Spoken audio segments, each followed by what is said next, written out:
예배하는 우리 모든 성도님들 주 안에서 사랑하고 축복합니다.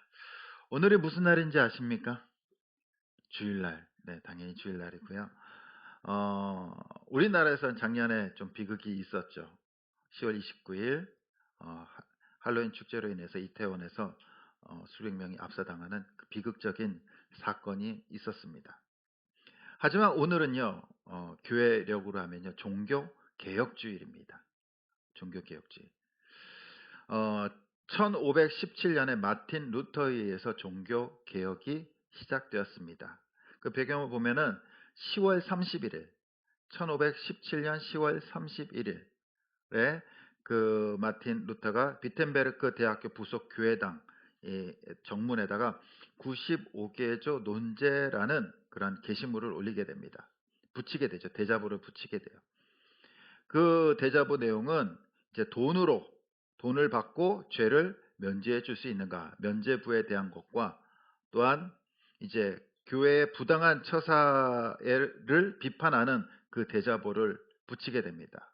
이를 계기로 이제 종교 개혁이 시작되었습니다. 우리 종교 개혁 그러면요, 그냥 종교 개혁자들이 뭐 개혁하자 해서 막 운동하고 뭐 싸우고 그런 것도 있지만 그 종교 개혁의 5가지 가치가 있습니다. 핵심 가치. 5대 솔라라고 합니다. 그걸 보면요. 첫 번째로는 오직 성경. 우리 같이 한번 읽어보겠습니다. 시작. 오직 성경. 솔라 스크립티아. 이 오직 성경이고요. 그 다음에 두 번째로 오직 예수. 오직, 같이. 오직 예수. 네. 그 다음에 세 번째로 오직 은혜. 그리고 네 번째로 오직 믿음. 다섯 번째 이게 가렸네요. 네. 오직 하나님의 영광입니다. 네. 오직 하나님의 영광. 네. 이 5가지예요. 5가지. 그 중에서 오늘은 두 번째 오직 예수에 대해서 우리 말씀을 나누고자 합니다. 왜 두 번째냐? 작년에 첫 번째 했어요. 작년 10월 마지막 주일이 이제 종교 개혁 주일이고 작년에 오직 성경에 대해서 말씀을 나눴고요. 올해는 오직 예수에 대해서 우리 말씀을 나누고자 합니다. 예수님이 이 땅에 오셨을 때 이 유다 백성들은요, 이스라엘의 유다 백성들 로마 제국의 식민지로 있었어요. 식민지. 그러니까 나라가 주권이 없는 거죠. 왕이 없는 거예요. 그래서 식민지에게는 자유가 주어지지 않습니다. 자유가. 일단 어느 정도 자유는 보장하지만 그래도 로마 시민들과 비하면요, 이 권리가 현저하게 떨어지죠.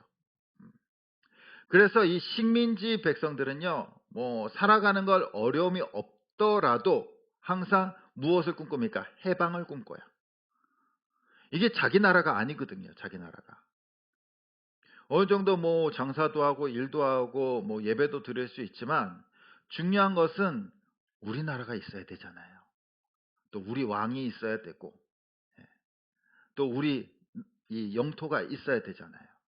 그래야지 나라로서 또 백성으로서 정말 자부심을 갖고 긍지를 갖고 살아갈 수 있습니다. 우리나라도 일제강점기 36년 동안 너무나 치욕적인 시절이 있었습니다. 그래서 지금도 일본 그러면요, 물론 뭐 예전만큼 막 그렇진 않지만 그래도 싫어하는 사람들이 있어요. 일본 그러면요, 일단 반감이 듭니다. 반감이 들어요. 근데 이 유다 백성들은요, 36년이 아니라 수백 년 동안 식민지 생활을 하게 됩니다. 바벨론의 포로가 되었고요. 또 아수르의 포로가 되기도 했었습니다. 그리고 또 그리스의 또 식민지 생활하고 지금은 로마 제국 안에 이제 식민지로서 살아가고 있습니다. 그들의 가장 큰 열망이 뭘까요? 해방이에요, 해방. 독립입니다, 독립. 예전 다윗과 같은 왕이 나타나서 부강한 유대 나라가 되는 거예요. 이스라엘이 되는 거예요. 주변 국가들을 다 평정하고 또한 주변 국가들이 우러러보는 강대국이 되는 것이 이 유다 백성들의 꿈이에요. 해방, 자유. 근데 그때 예수님께서 이 유대 땅에 태어나십니다. 그리고 공생애를 시작하면서 많은 병자들을 살리세요. 그리고 하나님의 말씀을 선포합니다. 심지어는 죽은 자를 살리세요. 그리고 또한 오병이어의 기적을 베풉니다. 보리떡 5개와 물고기 2마리로 수천 명, 수만 명을 먹이세요. 그걸 보면서 유다 백성들이 어떻게 여겼을까요? 이분이라면 우리나라를 다시 강대국으로 만들 수 있는 왕이 되셔야 된다. 그리고 이분이라면 우리가 굶지 않을 수 있다. 보리떡 5개와 물고기 2마리로 수만 명을 먹이시는데 얼마나 좋습니까? 이분이라면 왕이 되셔야 된다. 우리의 구원자다. 왕이다. 라고 그들은 여겼습니다. 그런데 과연 예수님께서 이들의 왕이 되려고 오셨습니까? 예수님께서는 정치적 왕, 세상의 왕으로 이 땅에 오시지 않으셨어요. 많은 사람들은 자기중심적으로 예수님을 해석합니다. 이랬으면 좋겠고, 이분이 왕이 되었으면 좋겠고, 그리고 막강한 군사력을 가지고 독립을 했으면 좋겠다라고 여겼던 겁니다. 만약 이들의 바램대로 예수님께서 세상의 왕이 되셨더라면 그들은 끝까지 행복했을까요? 행복했을까요? 우리나라 5년마다 한 번씩 대통령 선거를 하잖아요. 대통령 선거를 하면요, 투표를 합니다. 국민들이 원하는 대통령이 세워지는 거죠. 투표를 해서 이게 다수가 원하는 대통령이 세워지죠. 그럼 다수가 원하는 대통령이 세워지면요, 국가가 평안해집니까? 아니에요. 그렇지 않아요. 세상에 그런 나라는 없어요. 아무리 80%의 지지율을 받고 대통령이 돼도요, 임기 동안 편안하지 않아요. 예수님이 왕이 됐으면은 세상이 편안할까요? 과연 그렇게 될 수 있을까요? 아니면 예수님께서 많은 병자들을 오랫동안 사시면서 고쳐주십니다. 그리고 세계 방방곡곡 다니면서 모든 병자들을 다 고쳐주세요. 그러면은 세상이 유토피아가 되고 파라다이스가 될까요? 에덴 동산이 될까요? 우리는 될 거라고 생각을 하죠. 근데 병을 고침을 받았어요. 그러면 안 죽나요?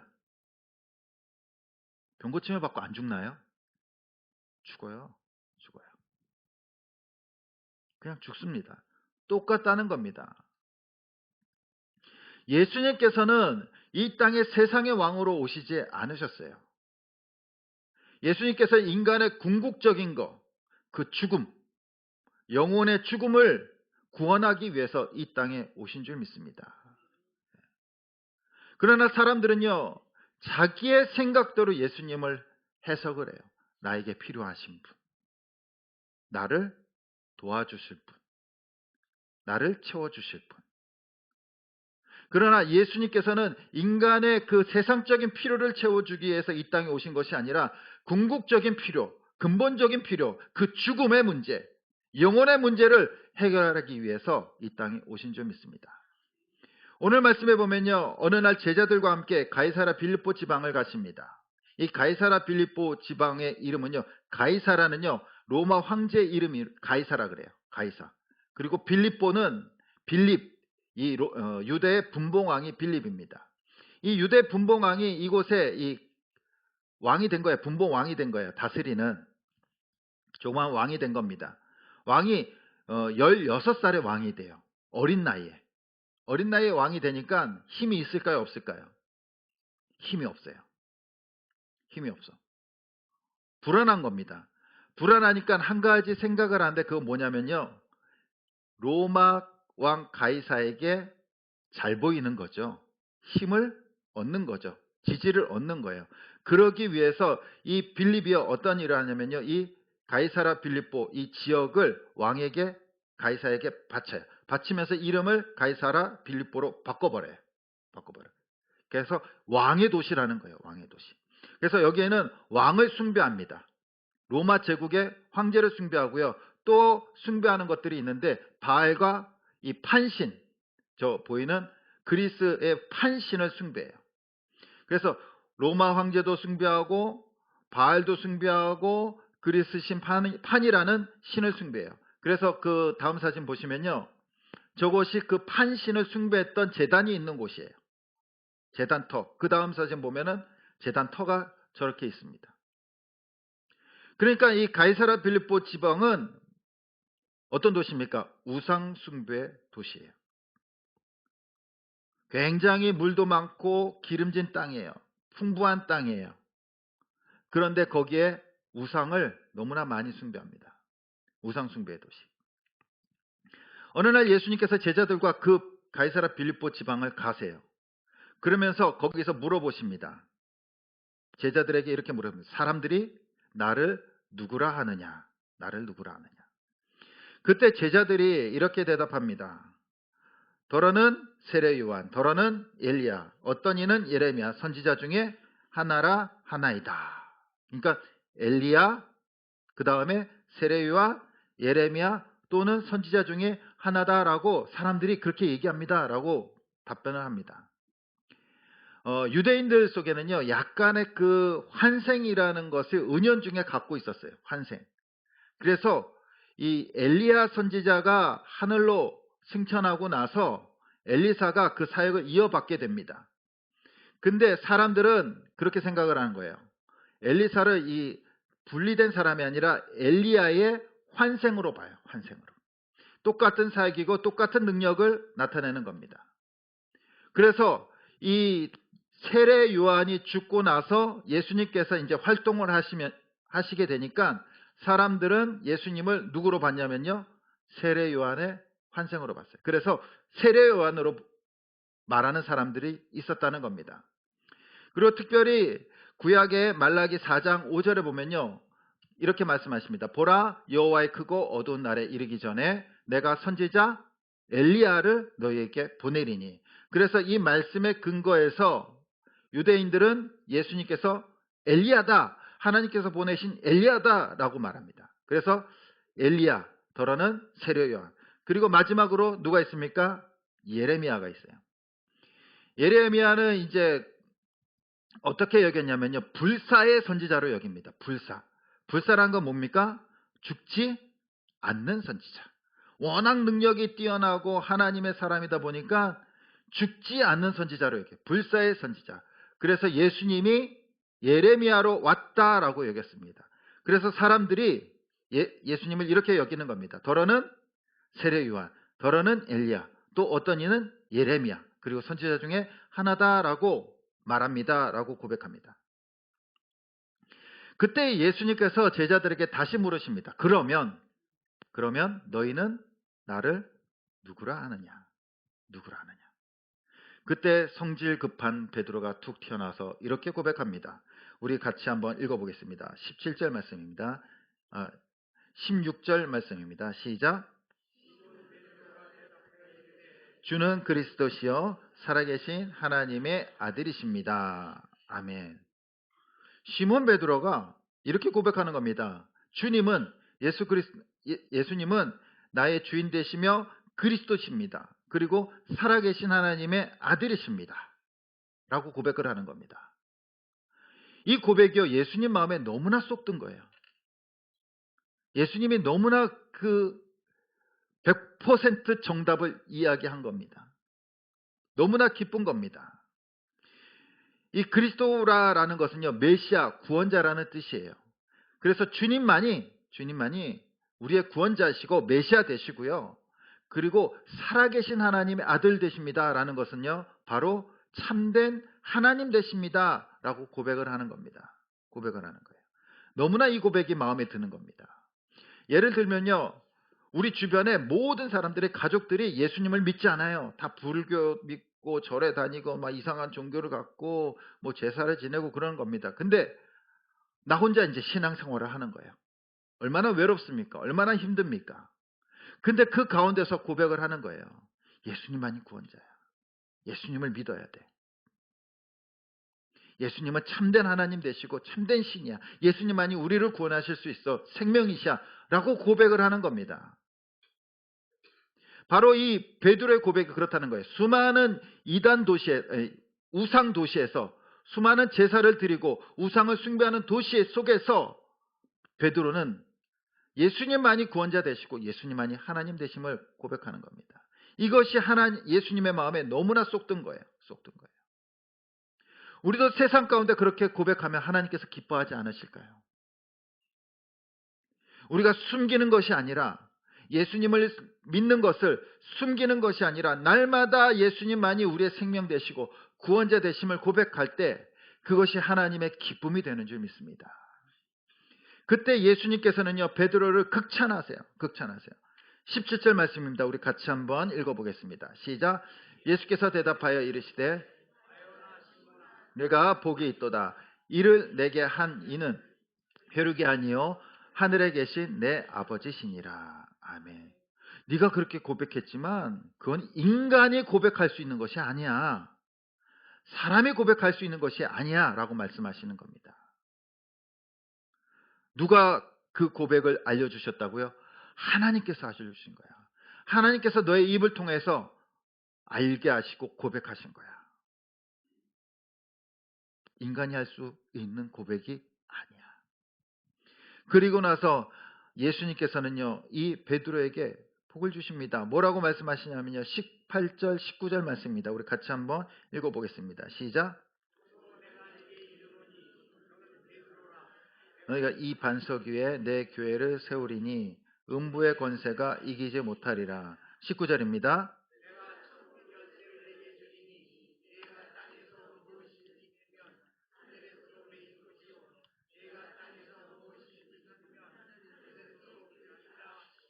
아멘.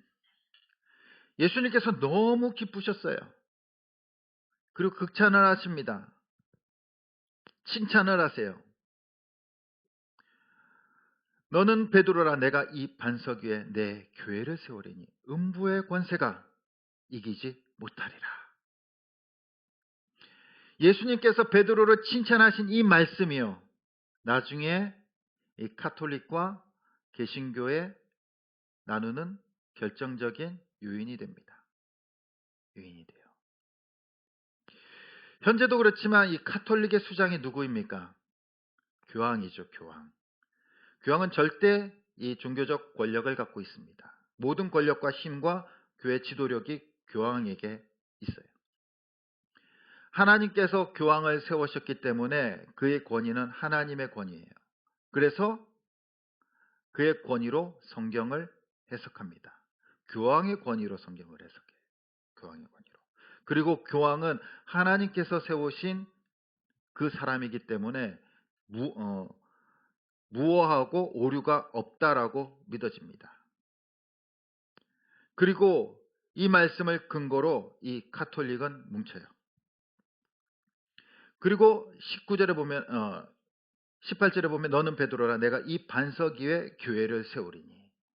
바로 이 반석을 베드로로 보고 있습니다. 그래서 베드로 교황의 1대 교황을 베드로로 보고 있습니다. 근데 실제적으로 초대교회의 수장은 누구였습니까? 베드로가 아니었어요. 아니라 예수님의 동생 야고보가 초대 수장이었어요. 첫 번째 수장이었어요. 그런데 중세에 들어오면서 이 카톨릭이 제1대 교황을 베드로로 임명을 합니다. 임명이 아니죠. 본인들이 임명한 것이 아니라 그렇게 주장을 하는 거죠. 그리고 교황 중심으로 교회가 탄생하게 됩니다. 그 말씀의 근거가 16절 말씀이에요. 아니, 그 17절 말씀입니다. 17절 그리고 18절 말씀. 너는 베드로라. 내가 이 반석 위에 교회를 세운다라는 겁니다. 그 반석이 베드로라는 거예요. 그런데 종교개혁자들은 이것을 다르게 해석합니다. 다르게 해석해요. 종교개혁자들은 이 반석이 베드로가 아니라는 거예요. 베드로가 아니고 16절에 베드로의 고백이다라고 말합니다. 주는 그리스도시요 살아계신 하나님의 아들 되시님이다. 이 말이 반석, 그 교회의 기초가 되는 말씀이다라고 말하고 있습니다. 그래서 오늘날 교회도 보면요, 다 이 고백을 해요. 모든 교회들이 예수님만이 구원자 되시고 예수님만이 참된 신이시고 하나님 되십니다라는 고백을 합니다. 그리고 그 고백 가운데 모인 공동체가 바로 교회예요. 교회.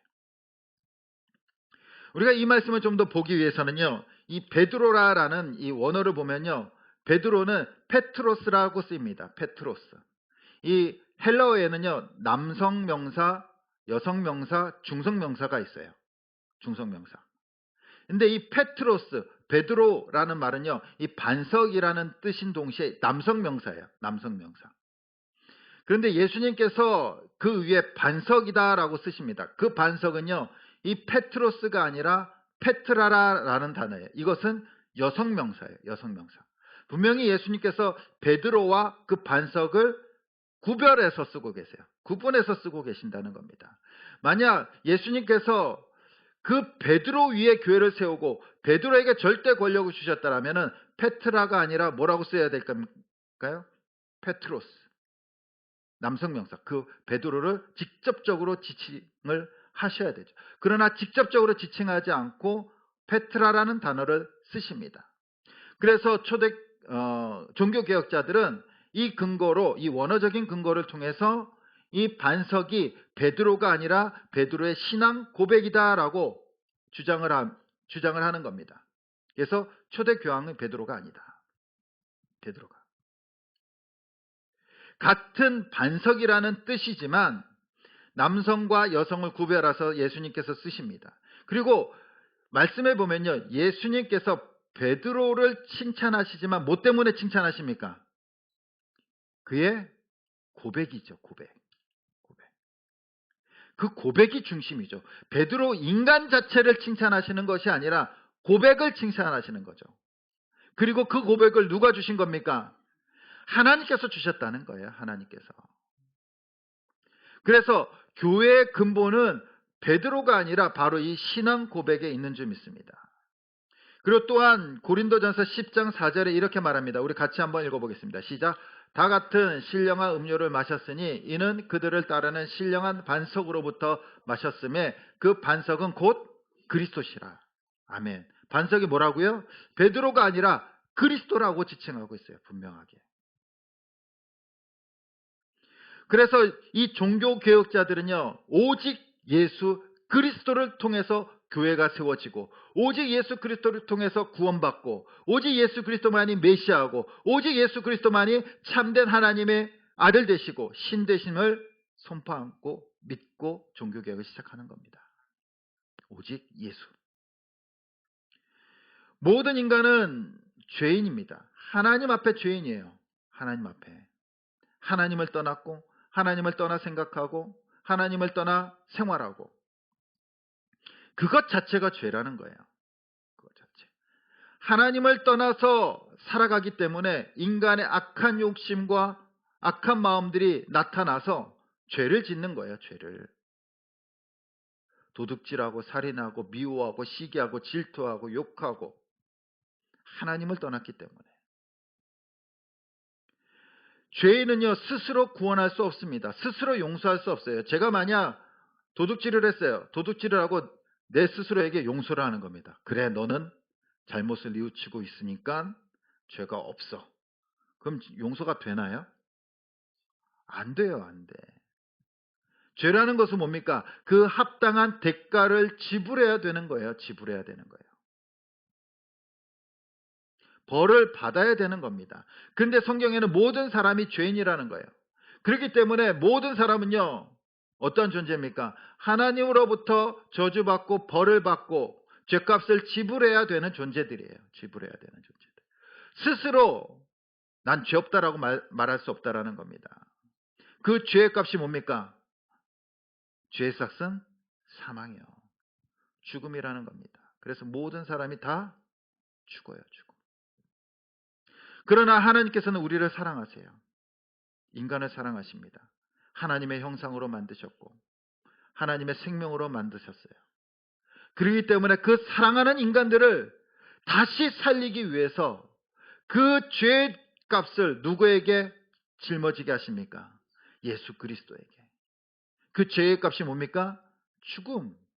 그래서 예수님께서는 2000년 전에 이 땅에 오셔서 십자가에서 죽으신 거예요. 죽으신 거. 죽지 않으면요, 우리가 구원받을 수 없어요. 예수님께서 십자가를 지지 않으면요, 우리는 구원받을 수 없는 존재라는 겁니다. 그래서 예수님께서는 우리의 죄를 대신 자신의 모든 몸에 지니시고 십자가에서 죽으셨어요. 그리고 그것을 믿는 자마다 하나님의 자녀가 되는 권세를 주신 줄 믿습니다. 영생을 얻고 구원받고 하나님의 자녀가 되는 복을 주신 줄 믿습니다. 그러므로 우리는 예수 그리스도를 믿는 자는 새로운 인생을 살아가요. 이제 죄에서 자유함을, 죄에서 용서함 받고 하나님의 자녀로 살아가게 되는 줄 믿습니다. 오늘날 이 땅에는 수많은 이단들이 있습니다. 예수님을 부정해요. 부정해. 이 이단들이요, 갑자기 생겨난 것들이 아니에요. 우리나라 교회가 들어올 때, 복음이 들어올 때 이단들도 같이 들어와요. 그래서 이단의 역사들도 100년이 넘어가요. 마치 지금 이단들이 새롭게 등장한 것처럼 했지만 그 사람들도요, 그 이단들도 누구한테 배워가지고 이단 교회를 개척한 거예요. 본인들이 만든 게 아니에요. 이단의 교리들을 배워가지고 본인들도 거기에다가 자기 자신을 끼워 넣은 거예요. 자신이 메시아라고, 구원자라고 끼워 넣은 겁니다. 오늘날 한국교회, 기독교 인구의 약 8.2%가 이단이라고 합니다. 이단. 그래서 약 한 40만, 50만 정도가 이단으로 추측됩니다. 이단으로. 그래서 국내에서 생겨난 이단들, 국내에서 자생적으로 생겨난 이단들이 있는데 이 이단들은 통일교를 중심으로 영생교, 장막선전, 신천지, 그리고 올해죠. 올해 뭐 나는 신이다에서 나온 JMS. 예. 이러한 것들이 이단이고요. 그리고 해외에서 들어온 이단들이 있어요. 해외파 이단들. 여호와 증인, 그리고 몰몬교. 그리고 해외에서 들어왔지만 국내에서 국산화된 이단들이 있어요. 국산으로 탈바꿈한 이단들. 이것이 안산홍 증인의 하나님의 교회예요. 하나님의 교회. 이 안산홍 증인은 원래 안식교에서 들어온 겁니다. 안식교 해외 거예요. 해외에서 해외 이단이고요. 그것이 이제 그걸 배워가지고 본인 걸로 만들어버린 거예요. 국산화시킨 거예요. 이 하나님의 교회는요. 근데 이 이단들의 동일한 공통점들이 있습니다. 동일한 공통점. 뭘까요? 동일한 공통점은요, 딱 한 가지예요. 예수님을 구원자로 믿지 않아요. 새로운 구원자가 왔다는 겁니다. 진짜 구원자가 왔다는 거예요. 네. 이 시대를 구원한 진짜 메시아가 왔다는 거예요. 예수님을 믿지 않아요. 예수님을 믿지 않는다는 것은요, 동시에 오늘 베드로의 고백, 마태복음 16장 16절 말씀, 주는 그리스도시요 살아계신 하나님의 아들이십니다라는 이 고백을 믿지 않는다는 거예요. 믿지 않는다는 거예요.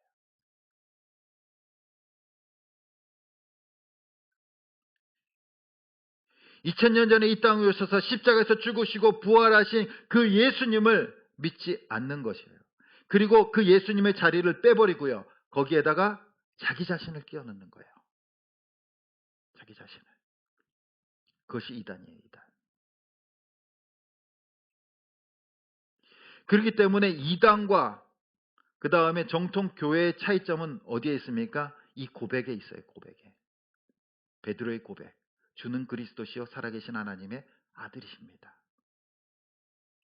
그래서 오늘날 기독교에는요, 수많은 교단들이 있어요. 장로교 있고, 장로교에도 합동 측, 그 다음에 통합 측, 백석 측이 있고요. 성결교 있고, 침례교 있고, 순복음 있고, 많죠. 많죠. 그러나 이 교단들은 다르지만 이 교회들의 공통점이 뭡니까? 이 고백을 한다는 거예요. 이 고백을. 예수님만이 구원자 되시고, 예수님만이 그리스도 되시고, 예수님만이 우리의 생명 되심을 고백한다는 거예요. 교단은 다르지만, 그리고 그분만이 참된 하나님이심을 고백하는 것. 그것이 이 땅의 교회라는 겁니다. 교회. 그리고 이단들은 이것을 고백하지 않아요. 우리 사랑하는 성도님들은 이 고백 위에 살아가고 계십니까? 이 고백을 믿고 계십니까? 우리가 구원받고 하나님 나라에 들어가는 것은요, 그 문을 지키고 있는 베드로를 통해서 들어가는 것이 아니라 우리는 예수 그리스도를 통해서 하나님 나라에 가는 줄 믿습니다. 오직 예수 그리스도를 통해서 하나님의 자녀가 되고요. 오직 예수 그리스도를 통해서 하나님의 나라에 들어가고 오직 예수 그리스도를 통해서 우리는 새로운 인생을 살아가고 있는 줄 믿습니다. 예수님을 겉으로 만난 사람들, 그 사람들에게는 변화가 없어요. 구원의 기쁨이 없습니다. 필요에 의해서, 예수님의 필요해서 종교 생활하는 사람들이 너무나 많이 있어요. 마치 예수님이 나를 보호해주는 수호신처럼 여겨요. 수호신. 마치 예수님이 나에게 불을 갖다 주시는 분, 예수님이 나의 건강을 지켜주시는 분, 마치 예수님이 우리의 가족을 지켜주시는 분, 물론 지켜주시지만 그것을 위해서 신앙생활을 하는 사람들이 있다는 겁니다. 어떤 사람들과 똑같습니까? 유대인들과 똑같아요. 유대인들과. 자기에게 자유를 주시는 분, 자기의 나라를, 우리를 해방시켜 주실 분으로 여긴다는 거예요. 그들에게는 변화가 없어요. 응답이 없습니다. 응답이 없어요. 예수님을 인격적으로 만나고 예수님만이 나의 구원자 되시고 그리스도 되시고 하나님의 아들 되십니다. 참된 신 되십니다. 주님밖에 없습니다라고 고백할 때 놀라운 변화와 구원의 역사가 일어나는 줄 믿습니다. 예수님께서 이 땅에 오시고요. 인류는 바뀌었어요. 바뀌었어. 인류의 역사가 바뀝니다. 비록 중동에 있는 작은 유대 땅에 오셨지만 그리고 거기서 정말로 수많은 세상 사람들이 모르게 거기서 십자가에서 죽으시고 부활하셨지만 그 사건을 통해서 세상의 역사, 세계의 역사가 바뀌어요. 그래서 세계의 역사를요, BC와 AD로 나누게 됩니다. BC가 뭡니까? Before Christ. 예수님 오시기 전. 그리고 AD는 아노 도미니. 예수님이 오신 해. 예수님이 오신 해. 그래서 인류의 역사는요, BC와 AD로 바뀌어요. AD로 바뀌어. 예수님 오시고 나서 세계의 역사가 바뀌었거든요. 마찬가지로 우리에게도 예수님을 만나는 순간 우리도 BC와 AD로 바뀌는 줄 믿습니다. 예수님을 믿기 전, 그리고 예수님을 만난 후. 예수님을 만나는 순간 우리의 생각과 우리의 미래가 변화되기 시작해요. 과거가 뒤틀리기 시작합니다.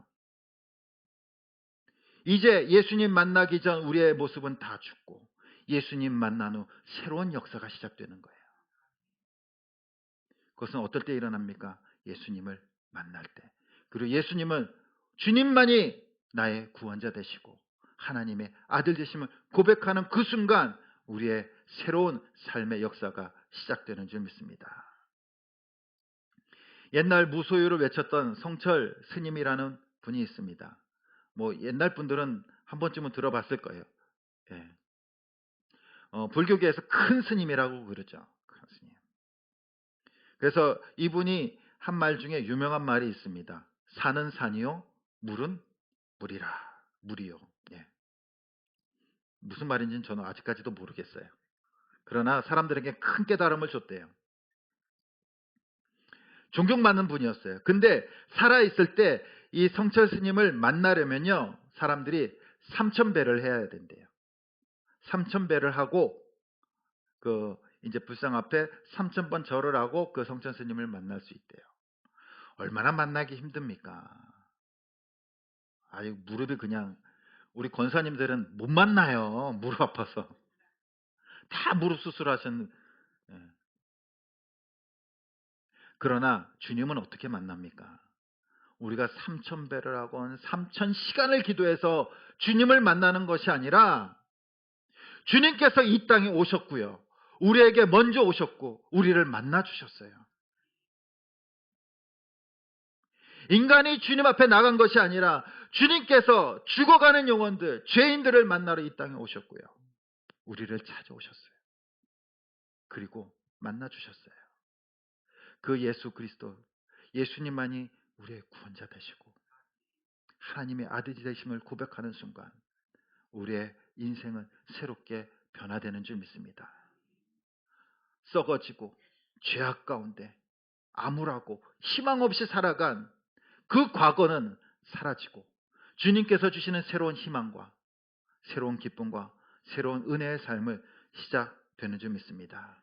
날마다 우리의 인생이 이 예수 그리스도만이 오직 구원자 되시고 예수 그리스도만이 참된 하나님 되심을 우리의 가정과 일터와 또한 직장에서 사업장에서 고백하면서 날마다 주님께서 주시는 그 변화의 인생, 새로운 인생을 살아갈 수 있기를 간절히 주님의 이름으로 축원드립니다.